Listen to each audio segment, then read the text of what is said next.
Nagulat nga ako sa customer dahil sabi nabayaran na daw nila sa online yung pinabili nila sa akin sa may Mercury Drugs. Pero napakalabong mangyari dahil kami yung nag-aabono at hindi fixed rate yung mga binabayaran namin. Sa mga customer po namin dyan, pagka may booking po kayo ng pabili or express, hindi nyo po mababayaran yun sa online. Mababayaran nyo po yun sa personal. Eh ang nababayaran lang sa Gcash is yung delivery charge, which is fixed rate siya.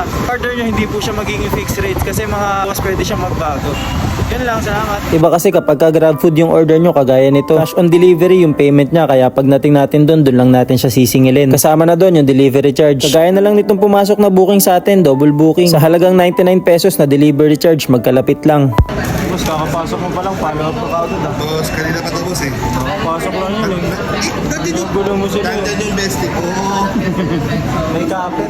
Ito yung mga pangyayari na masaya kapag malapitan lang yung deliver mo tapos double booking pa. Ang kaso nga lang, kahit malapitan pa yan, kung hindi mo makita kaagad yung customer o mag-reply sa'yo, ay matatagalan ka talaga. Tama naman yung pin pero wala yung house number. Pero all goods na dahil binigyan din naman tayo ng 14 pesos na sukli ni sir. Bala ko pa naman sana maihatid yung 99 pesos na yun sa loob ng 15 minutes. Hindi ko alam kung ilang minutes inabot yun pero ayun yung delivery time natin. Tinatagalan tayo din sa una tapos yung pangalawa mabilis. And hindi ko alam kung inabot pa siya ng 15 minutes. Bahala na kayo.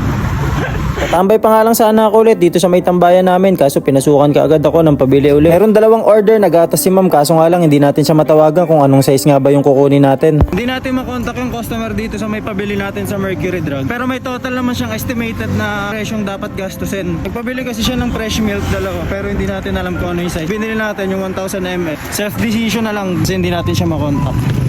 Pinaliwanag ko naman kay ma'am yung nangyari at sabi ko tumatawag ako pero okay lang naman daw yun. Hindi naman daw abot sa 700 at tama lang yung computation ko. Sumunod naman ay pinasukan tayo nitong draft copy at gusto ko lang sana silang i-appreciate dito sa ginagawa nila palagi. Nagbibigay sila ng sesto sa lahat ng rider na nagpipick up sa kanila. Sakto nga yun dahil may deliver tayo sa bundok at medyo malayo-layo to. At pizza yung dala natin. Sigurado nga na wala tayong booking nito pabalik dahil nasa mataas tayong lugar. Kaya agad na akong bumaba at pinasukan naman ako nitong isang merchant na pinuntahan ko kaagad dahil madalas sira yung device nila. Nagulat yung merchant na pinag-pick upan ko dahil kakapasok lang daw sa kanila ng booking. Pero pinuntahan ko agad. Ganun kasi ginagawa ko mga boss lalo't kapag naka-experience ka na matagal. Alam mo yun, yung sira yung device nila tapos pagdating mo dun, tsaka lang nila aalamin yung order mo dun sa may device mo. Kaya nagulat si ate, napatingin na lang din ako kay ate pero all goods lang naman. Dire-diretso nga lang yung biyahe ko at hindi ko napansin na may problema na pala si Maxi. Dahil yung speedometer ko ay hindi na gumagana kahit tumatakbo na ako. Kaya pala nagkaroon din siya ng check engine at code 42 yung nakalagay. Hindi ko kaagad nakita yung check engine dahil meron ako ditong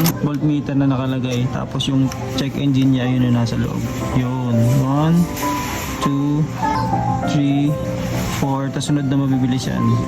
1, 2, 4 tapos 2 lang, ibig sabihin 42. May nabili na rin naman akong speedometer cable sa Yamaha mismo ito, sa kasa. Ayan yung code niya. Kakabit na rin natin siya dun sa motor. Next vlog. Ibang vlog pa kasi yun kumpara dito. Pambiyahe kasi ito. Tapos ito yung charge natin mga battery. Kung gusto nyo order na itong charger natin na to, yan, may indicator yan. Nalagay ko sa may yellow basket. Naka-upload na yun sa may TikTok natin, Melbs Moto PH. Tapos reel sa may Facebook. May link na rin doon. Kaya kung gusto nyo order nyo, puntahan nyo lang. Salamat!